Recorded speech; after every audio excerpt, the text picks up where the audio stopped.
If you're seeing this, I believe that God has a purpose for your life. I believe that you're not here by accident. In fact, one of the biggest lies is that you don't have purpose. The biggest question we ask ourselves is, does life have meaning? And I'm here to tell you that your life does have meaning. I work in a place where I talk to a lot of students, and the number one concern that people have, and the number one thing, is the fear of not achieving anything. And it's a fear that will haunt you for the rest of your life. The pursuit of life and the pursuit of happiness is not the meaning to life. Well, you can chase everything and it still won't result for you. So I'm here to tell you what I tell most of my students. When they have this idea, this overwhelming idea of being somebody, I have to sit down and tell them, your biggest desire is being somebody. Have you ever considered that you already are somebody? The Bible says that you were created in the image of God, in His very image and likeness. That has to mean something. So if you're here and you're breathing, you have a purpose. I have good news for you.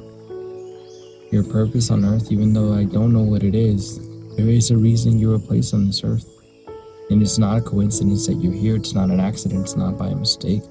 It's because a divine, all-knowing, and uncreated God formed you. He knew you and He loved you. He knows you. He knows the deepest, darkest secrets about you. And He still hasn't changed His mind about you. He's known every failure that you've had. He knows every failure that's coming in your future. He knows your past. He knows everything about you, and He will never turn His back on you. He will never leave you, and He will never forsake you.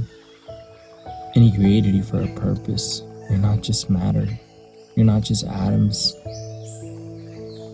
You're not just taking up space. You can choose to live the rest of your life searching for a purpose, or believing that you're outrun your purpose, or you've forfeited your purpose, or you can accept the truth. And the reality is that every breath of life is mercy, and every breath of life, every breath that you breathe is for a purpose. I want to live my life the latter way, believing that God has something for me. Even though I'm not happy where I am, I'm better than what I used to be. Even though I'm not where I thought I would be, I'm still here, I'm still breathing. I have health. I have the privilege of moving. Knowing that far ahead there's something else that's still coming my way.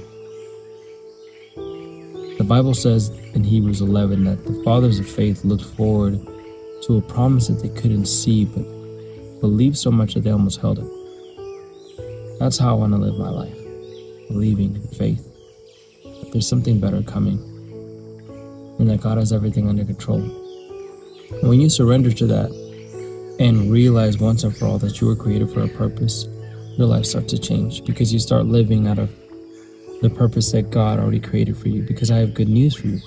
The Bible says that God created you for good works, that He ordained before the beginning of the world for you to walk in. So that desire that you have, that idea that you have to be somebody, to make a difference, it's real, and it comes from God. And that's why you will only be able to find that purpose through God. Apart from Him, there's nothing you can do. You can achieve everything in this world, and it will always come back empty. The job that you wanted, the career that you wanted, will leave you empty. The woman that you wanted, the children, the houses, the fame, the money, the respect, the status, all of it will leave you empty. Because there's more to that. That's not your purpose. It's what you do. It's not who you are. Only God knows who you are. But again, you have a purpose.